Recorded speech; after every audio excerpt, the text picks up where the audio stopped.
a question came up as far as, do women have the same opportunities as men when it comes to positions in the CIA?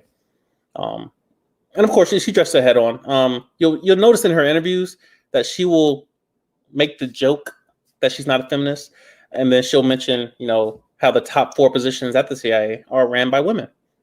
And I noticed that a while back. I was just, curious about the CIA, just on Wikipedia, just looking around. You notice that the top dog, the director, top 4 positions ran by women. That speaks to a cerebral ability, not based on difference, but based on similarities.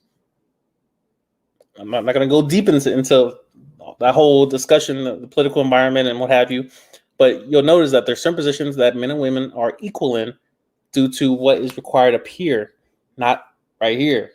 There's differences. Anyway, she mentioned how the use of women is underrated, something Russia never really tapped into, especially during that time, let's say the Cold War, time period, how there were no women, and even, the KGB did not expect women agents to be over there. There are certain missions where they sent women, and they were highly effective. And of course, my mind immediately went back to Cleopatra, especially the way, Art of Seduction, Robert Greene broke it down so beautifully, where he described how, she seduced Caesar, and smuggled herself in a carpet into his chambers, seduced him, had his son. But just the ability to do so, it tends to fall on certain demographics. It's not limited at all, because men adopted a ton of different ways to seduce. It's why, in a lot of ways, men tend to be the true romantics.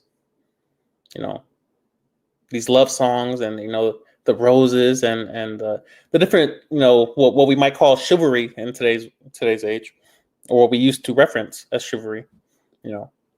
There's levels. And if you look for the patterns, they're there. What strength cannot achieve, seduction can. Sometimes you don't need to go through the front door with muscle. Sometimes you can flank. You can flank your enemy with a smile, with the right perfume. And it simply just brings a different value to our differences as humans. Equally valuable, but different.